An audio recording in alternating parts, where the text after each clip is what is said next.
The lunch nobody noticed that it was just past noon when Keanu Reeves walked into the quiet side hallway of the studio. He wasn't supposed to be there. He had forgotten his script in his trailer, and instead of using the usual main entrance, he had decided to take a shortcut through the back. This part of the building was mostly empty during lunch, echoing footsteps, cold floors, and flickering lights. No one talked here. But today, something stopped him mid-step. A small sound. Not a cry, not a whisper, but something soft and shaky. He turned the corner, and that's when he saw her. A woman in an old blue janitor uniform was sitting on a crate beside a cleaning cart. Her back was hunched, her hair tied in a messy knot. In her lap sat a little boy, maybe 5 years old. His clothes were too thin for the weather, his cheeks a little pale, but his eyes were wide and bright. The woman was feeding him carefully with a spoon from a small metal lunchbox. Not fast, not distracted, each bite was gentle, as if she was afraid to waste even one grain of rice. Keanu didn't speak. He didn't want to interrupt something that felt sacred. He stepped back slowly, but just then, the little boy looked up and saw him. "Hi," the boy said. Smiling, the woman jumped. "Oh, I'm so sorry, sir," she said quickly, pulling the boy closer. He's just hungry." "I didn't mean." Keanu stepped forward slowly, his voice low and kind. "You don't have to be sorry." She looked at the ground. "He was waiting outside. It's my lunch break. I didn't think anyone would come through here." Keanu knelt down, eye level with the boy. "What's your name, little man?" The boy grinned. "Ray." "Hi, Ray," Keanu said. "I'm Keanu." Ray nodded. "Mom says you're in movies." Keanu smiled. "Your mom is right." The woman still looked uneasy. "Please don't report me. I don't have anyone to watch him. Daycare is expensive. I couldn't find a sitter today." Keanu looked at her closely. Her hands were cracked, her fingernails short and worn. Her shoes were cheap and torn at the soles. She had a badge pinned to her uniform that read, "Gloria." He said gently, "Gloria, would it be okay if I sat with you for a bit?" Gloria blinked. "You want to sit with us?" Keanu nodded. "Only if you're okay with it." She hesitated, then moved aside and made space on the crate. Keanu sat down slowly. He watched as Gloria gave Ray another spoonful of rice and lentils. The boy hummed softly as he chewed. "Do you always bring your lunch?" Keanu asked. "Yes," Gloria replied. "Cheaper than eating out, and I know what's in it." "Ray has allergies." Keanu nodded. "This smells like something homemade." Gloria looked surprised. "It is. My grandmother's recipe. Rice, lentils, cumin, a little garlic. Simple, filling." He smiled. "It reminds me of what my mom used to make." Gloria smiled too, just barely. For a few minutes, they didn't talk. They just watched Ray eat. It was quiet, peaceful. Then Gloria said something that stayed with Keanu all day. "I know I'm just the janitor," she said. Her voice quiet. "People walk by me all day. No one really sees me. But when I'm with him, I feel like I matter." Keanu turned to her. "You do matter." She shrugged. "Not to most." Keanu was about to speak again, but his phone buzzed. He glanced at it. They were calling him back to set. He stood slowly. "Thank you for letting me sit with you." Gloria looked down. "I should thank you. No one ever does what you just did." Keanu paused. "Gloria, can I ask you something?" She looked up. "Do you need help?" Her eyes filled quickly. She didn't cry, but the tears were there, sitting just on the edge. "I always need help," she said. "But needing and asking are two different things." He nodded. "Then let me just do what I can." He said that. She shook her head gently. "Please don't feel sorry for us." Keanu stepped forward and said, "I don't feel sorry. I feel lucky. Lucky to have met someone who loves as deeply as you do." Then he smiled at Ray. "See you round, buddy." "Bye, Keanu." The boy called as Keanu walked away. He felt something inside him shift. He had signed contracts, memorized scripts, shaken hands with producers, but this moment with a tired mother and her hungry son felt more real than anything else in weeks. That night, he sat at his desk for hours, thinking. Gloria wasn't asking for charity. She wasn't asking at all. She was doing everything with silent strength. And he couldn't forget how she looked at her son while feeding him, like he was the last beautiful thing in a world that never looked her way. Keanu made a decision. Tomorrow, things would change. The kindness no one expected. Keanu couldn't sleep that night. He kept seeing Gloria's eyes, tired but kind, afraid but proud.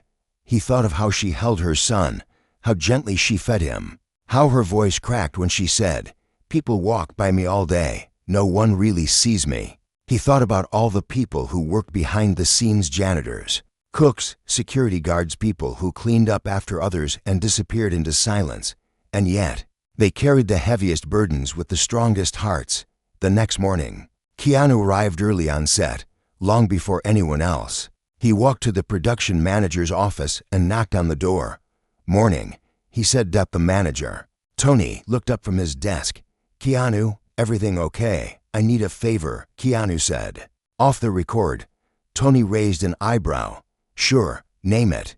"I need the file for one of the janitors here, Gloria. I need to know how long she's been with the studio." Tony frowned. "Why?" Keanu replied. "Because she matters, and I think we forgot that." Tony hesitated. "You know that's her stuff. Privacy rules." Keanu nodded. "I don't want personal details. I just want to know how long she's been here. That's it." After a pause, Tony pulled up the info. "Her name's Gloria Torres. Been here 10 years. Never late. No complaints. No raises either." Keanu felt something twist in his chest. "Does she have health coverage?" Tony shook his head. "Part-time. Doesn't qualify. She only works lunch and evenings. Quiet type." Keanu thanked him and left. Later that day, he walked the halls again, this time looking. He found Gloria pushing a mop near the east hallway. "Hi," he said. She looked up, surprised. "You again?" He smiled. "I told you I'd see you around." Ray wasn't with her today. It was just Gloria, a mop, and a small cleaning cart. "How's Ray doing?" Keanu asked. "He's good," she said. "I left him with a neighbor for a few hours." He handed her a small brown bag. "Made this for you." She blinked. "What?" "Just lunch," he said. "Nothing fancy." She opened it carefully. Inside was a container of hot soup, soft bread, and a small note that read, "Thank you for being a light in your son's world." Her hands trembled. "No one's ever." "I don't know what to say." "You don't have to say anything," Keanu replied. "Just eat while it's warm." Gloria smiled, and for the first time, it wasn't a tired smile. It was soft, grateful, surprised. Later that evening, Keanu went home and called a lawyer. "I want to set something up," he said. Quietly, no press, no announcement. He explained his idea. A fund, a simple one, for staff like Gloria, people working behind the scenes who never get thanked. The fund would help with childcare, emergency bills, and education support.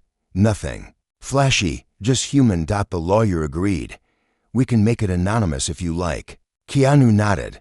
"Please, it's not about me." The next day, he returned to the studio. This time, he had something else in his bag. He walked to the break room where Gloria was wiping down a table. She smiled when she saw him. "I returned the favor," she said. "I made you tamales." Keanu chuckled.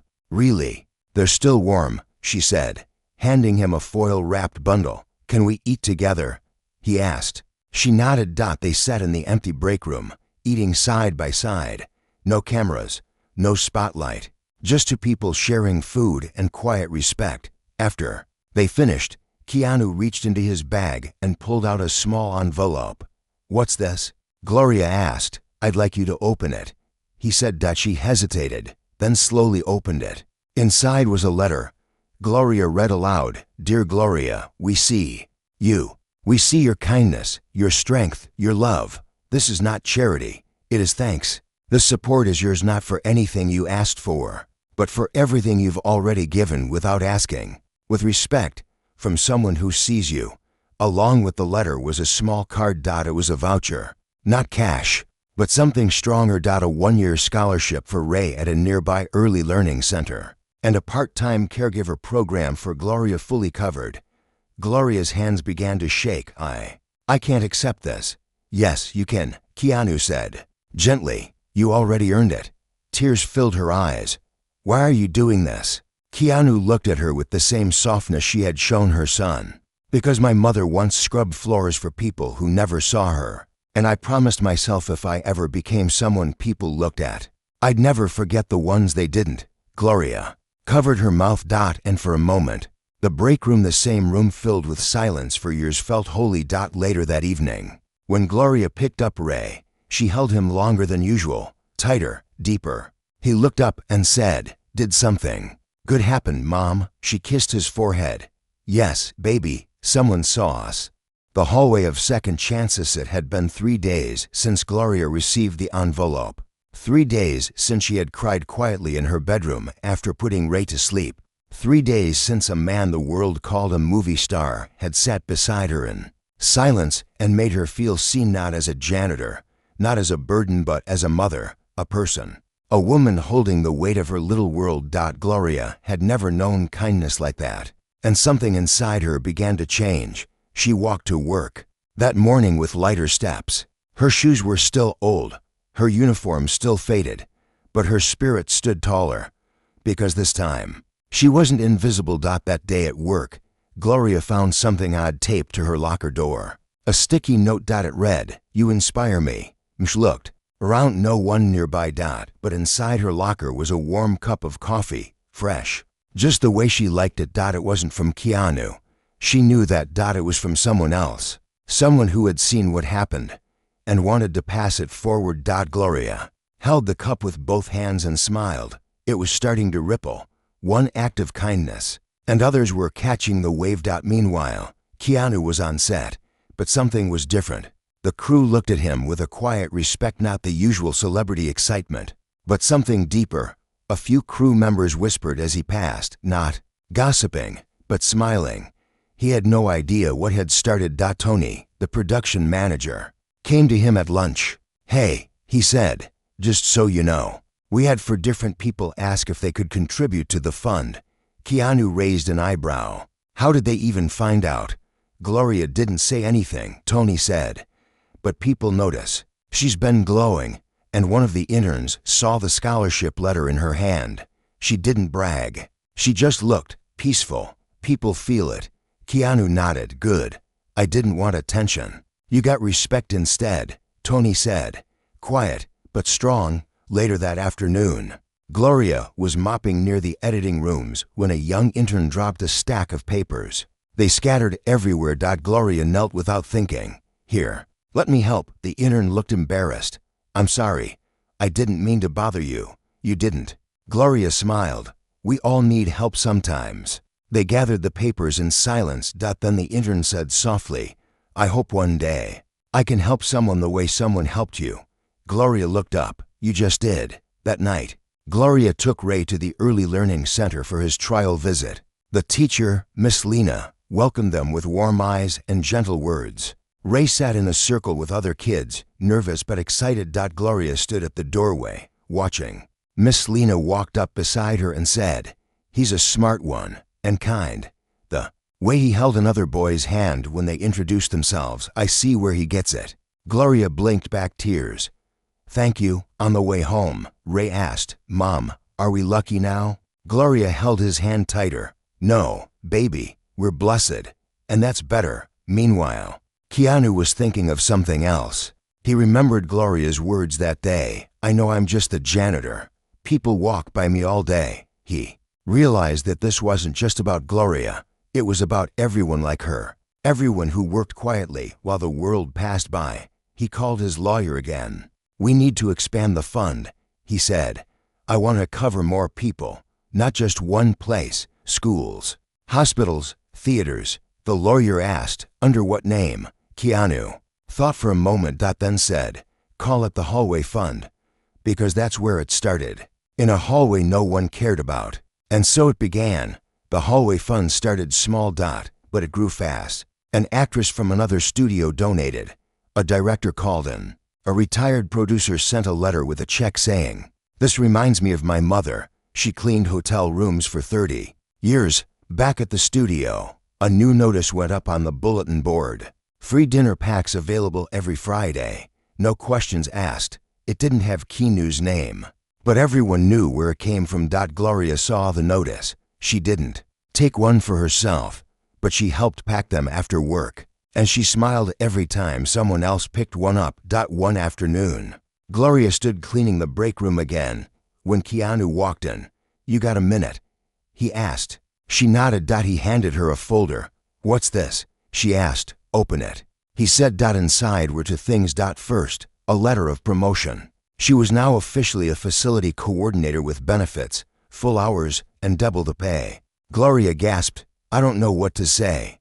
Keanu held up his hand. "Wait, there's more." The second item was a small card. A full scholarship for a 2-year evening program at a nearby community college. Cleaning management, operations, team leadership. "You said you never got to finish school," he said. "Maybe now you can." Gloria looked at him, eyes wide with tears. "Why me?" she whispered. Keanu said quietly. "Because you reminded me that real strength doesn't need applause. And because your son deserves to see what it looks like when a mother rises." She began to cry. This time, she didn't hide it. Keanu hugged her gently. "Thank you for feeding him that day. Because when you did, you fed something in me too." The echo of invisible hands. Gloria stood outside the building that evening, holding a small wrapped gift in her hands. She had asked Ray to help her pick it out, a leather journal with a soft black cover. Nothing expensive, nothing grand, but meaningful. Inside the cover, she had written one simple sentence: "Thank you for seeing me when no one else did." She walked up to Keanu's trailer, paused, and knocked softly. He opened the door and smiled. "Gloria." "Hey." She handed him the journal. "Just something small. I've never been good with words." Keanu opened it and read the sentence. He stared at it for a long time. "You have no idea how much this means," he said quietly. "Thank you." They sat on the trailer steps, watching the sunset spill gold across the lot. Gloria took a deep breath. "Can I tell you something? Something I've never told anyone." Keanu nodded. "Of course, before this job," she said, "I cleaned motel rooms. For years, nobody ever knew my name. One day, a guest left a tip and a note. It said, 'Thank you for the clean room.' I cried all night." Keanu listened without interrupting. "People think janitors don't have stories," she continued. "But we do. We just don't get asked." "Then tell me yours," he said.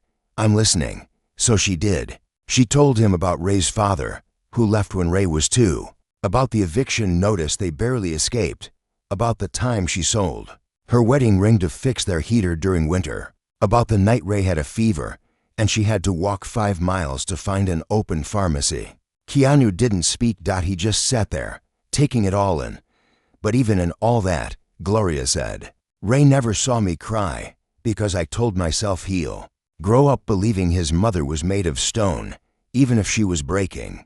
Keanu looked at her with something close to awe. "Gloria," he said, "you are the kind of strong I've only seen in legends." She laughed gently. "I'm just a mom." "No," he said, "you're a lighthouse." That night, Keanu wrote something in the journal she gave him. Just one line. "Sometimes the quietest voices carry the loudest strength." Meanwhile, something strange started happening on the studio lot. People were showing up early. Not the actors or directors. The janitors, the assistants, the security staff. They began arriving an hour before their shifts, gathering by the benches near the old tree in the back lot. Gloria was there too. She didn't lead them. She didn't try to. But her presence drew them together. They started sharing stories over coffee, over silence, over simple nods of understanding. One day, a young woman named Diana, who worked in the costume department, brought her sketchpad. She had been designing a short story inspired by Gloria's life. She showed it to the group. It was simple. A janitor who swept dreams into reality, who walked silent halls, but left behind echoes of courage. Gloria cried when she read it. The next day, that story was shared in the studio newsletter. No one said who it was based on, but everyone knew, and something began to shift. Crew members who had never spoken to the cleaning staff before started offering coffee, sharing lunch tables, leaving thank you notes taped to cleaning carts. Gloria wasn't the only one being seen now.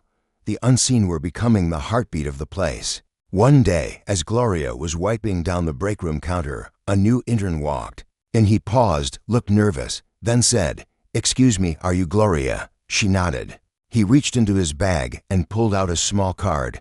"My mom used to be a janitor too," he said. "She quit when people kept treating her like dirt. But you reminded me of her. Thank you." Gloria took the card. It read, "For the invisible women who keep the world standing." That evening, Keanu received a call from his publicist. "You've got people asking questions," she said. "They're hearing stories. The staff love you. The press is catching wind. They want to know what this hallway fund is." Keanu sighed. "Tell them it's not about me. But people are inspired." "Keanu," she said, "you can make this bigger." He was quiet for a moment. Then he said, "Okay, we'll go public, but only if Gloria speaks first." The publicist paused. "Are you sure this started with her?" he said. "It should begin with her voice." When Gloria heard about the press event, she froze. "Me? Speak in front of people?" "Yes," Keanu said, "because you live the truth.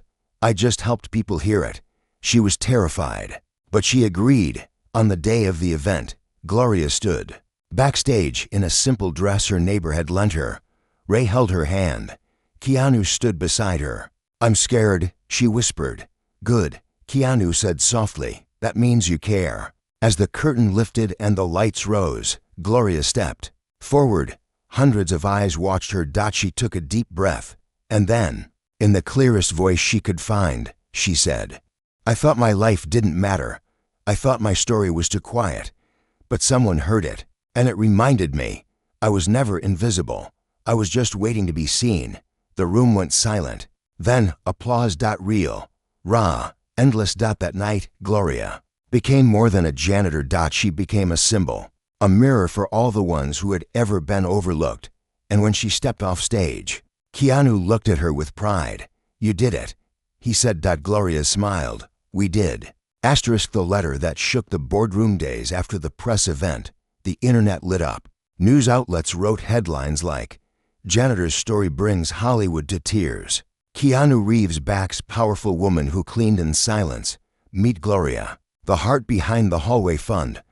But Gloria didn't read the articles. She didn't care for fame. She didn't want attention. She still showed up to work every day at 6 a.m. Mop in hand, uniform ironed, shoes worn thin.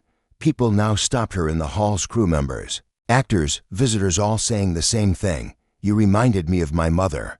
My aunt cleaned hotels too. You made me proud to be who I am." Gloria received a card from a hospital janitor in Texas who had watched her speech online. It read, "You gave me courage to ask for my first day off in for years. And they said yes." Another message came from a school custodian in Mexico. "I showed your video to my students. For the first time, they hugged me after class." These stories poured in like rain, soft but endless. But the real surprise came on a Monday afternoon when Keanu called Gloria into his trailer. She wiped her hands on her uniform before stepping inside. "Everything okay?" He handed her a letter. It was sealed with the official logo of the studio's parent company, the same people who own dozens of production buildings, networks, and media channels. "What is this?" she asked. "Just read it," Keanu said. Gloria opened it slowly. Her eyes scanned the first lines, then the middle, then the end. Her hands began to tremble. "They want to meet me?" she whispered. Keanu nodded. "The board of directors. They saw the speech. They saw what this movement became. And now, they want to make the hallway fund a permanent branch of their community program." Gloria sat down, stunned. "Me, in a boardroom?" Keanu smiled. "They want your voice on their community advisory panel. Paid, respected, listened to." Gloria couldn't believe it. "I clean floors," she whispered. Keanu replied softly. "And you opened hearts." The meeting was scheduled for Friday morning. Gloria didn't sleep the night before. She kept practicing what she might say, pacing back and forth in her small living room while Ray made drawings beside her. "What if they don't like me?" she asked aloud. Ray looked up. "Then they're not smart, because you're the best mom." Gloria kissed his forehead and tried to believe it. Friday came. She wore a borrowed blazer and held her head high as she stepped into the elevator. That took her to the top floor of the studio tower. Inside the boardroom sat 11 people, clean suits, bright screens, serious faces. But when Gloria walked in, one of them stood and clapped. The others followed. No one had ever clapped for her before. She sat at the long glass table. Someone poured her a glass of water. Someone else handed her a folder with her name on it. "Ms. Torres," the chairman began, "thank you for joining us." Gloria nodded nervously. "Thank you for seeing me." They talked for an hour, asked her questions about the hallway fund, how it started, what it meant, how it could grow. But then one woman asked the real question: "Why do you think your story moved so many people?" Gloria paused. Then she said, "Because we're all someone's janitor. We all clean up what others leave behind. We all do hard things quietly. And sometimes we just need someone to say, 'I see you.'" There was silence in the room. Not the cold kind. The kind that meant everyone was holding something deep. When the meeting ended, they offered her the position, a permanent seat, an official voice, and she accepted with her hand shaking, but her heart steady. As she walked out of the building, the security guard at the door smiled at her and said, "You're the reason they added extra chairs in the break room last week." Gloria laughed. "We all need space to be heard." She went back to her job, but now with a new title, new respect, same humility. Meanwhile, the Hallway Fund launched 3 more programs, one for single parents working night shifts, one for college scholarships, and one called Midnight Meals, offering free food to anyone working after hours. No questions asked. Each of them carried Gloria's fingerprints. Keanu, too, changed. He said no to 3 major interviews about the movement. Instead, he wrote an op-ed that ended with, "Real heroes wear gloves, carry mops, and tuck children into bed after 12-hour shifts. If you want to meet one, look down the hallway most people ignore." The story was far from over. One day, while mopping the main hallway after a long day, Gloria found a small folded note under the bench near the elevators. It read, "Dear Janitor, I'm 13. My mom works 3 jobs. I want to be like you when I grow up." Gloria folded the note gently and pressed it to her chest. In that moment, she didn't feel tired. She felt alive, because she knew now her story wasn't hers alone. It belonged to everyone who had ever felt forgotten and kept going anyway. The Hall of Unseen Heroes. Year passed. 12 full months since Keanu had first turned the corner and seen Gloria feeding her son. In silence, the studio was different now, not louder, not flashier. Just more human. The janitors had nameplates beside their lockers. The break room had been renovated with soft chairs, warm lighting, and a wall of photos titled "Our Heartbeat," showing staff members once ignored, now honored. In the middle of that wall was a picture of Gloria and Ray, smiling under a tree on the lot. Keanu stood beside it one afternoon, hands in his pockets, looking quietly. He wasn't shooting a film today. He wasn't on call. He had just come to walk the halls, the ones that changed everything. Gloria walked up beside him. She wore a new uniform now, not the old faded one, but a clean navy blue with a gold badge that read, "Staff Relations Coordinator." She didn't mop anymore. But she still checked every room, still greeted every cleaner by name, still brought extra snacks for the team, because she knew titles don't matter as much as presence. "You thinking about that day?" she asked Keanu. He nodded. "Feels like yesterday. Feels like a lifetime ago to me," she whispered. He looked at her.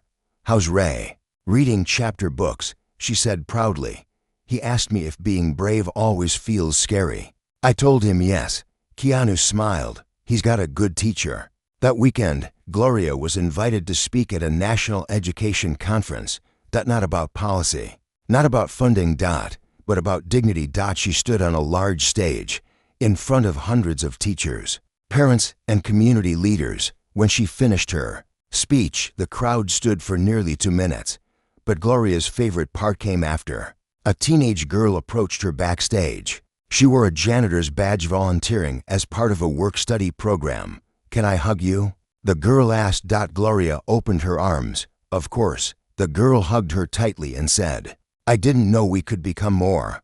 Now I do." Gloria cried in that moment, not because she was sad, Not even because she was happy, but because she realized something powerful. The hallway wasn't a place anymore, that it was a movement.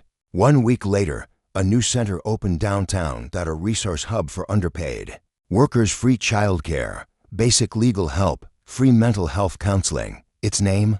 The Gloria Torres Center. She had no idea. Keanu brought her there on a random Thursday, pretending they were delivering books. When they reached the front door, he pulled back the curtain covering the sign. Gloria stood frozen. Her name, in gold, etched forever in a place where people like her would walk in without shame and walk out with hope. She turned to him, shaking. "I don't deserve this," she whispered. "Yes," Keanu said softly. "You do. You always did." Inside the center, they had built something called the Wall of Unseen Heroes. On it were hundreds of handwritten letters from janitors, kitchen workers, security guards, and single parents. One letter read, "My son used to think my job didn't matter. After watching Gloria speak, he stood beside me at work and said, 'I'm proud of you.' Another, 'I've been a janitor for 22 years. I never once thought anyone would write my name in gold. But now I believe maybe one day they will.' Gloria spent hours reading the wall. Then she added her own note. 'You were never unseen. You were just waiting for the world to open its eyes.' On the anniversary of that first day, Gloria hosted a small event. Nothing fancy. Just music, food, and candles lining the hallway where it all began. Janitors danced with their kids. Security guards laughed with crew members. Actors served food. And Keanu quietly stood at the back, watching it all unfold with tears in his eyes. Gloria walked over and stood beside him. "You know," she said, "you changed everything." He shook his head. "No, I just turned the corner. You were already doing the work." She took his hand. "Well, thank you for not walking past." Ray stood on the steps, holding a mic. He was 8 now, wearing clean shoes and a shy grin. He cleared his throat and said, "My mom is my hero. She taught me that love isn't loud. Sometimes it's a sandwich in a hallway. Sometimes it's a hand that helps. And sometimes it's just being seen." The crowd went silent. Then applause. Real, thunderous, heartfelt applause. And as the candles flickered and music filled the air, something unspoken wrapped around them all. A new understanding. A shared truth that the world doesn't just need more leaders or stars. It needs more Glorias. More people who clean in silence, love without limits, and change the world without even trying to.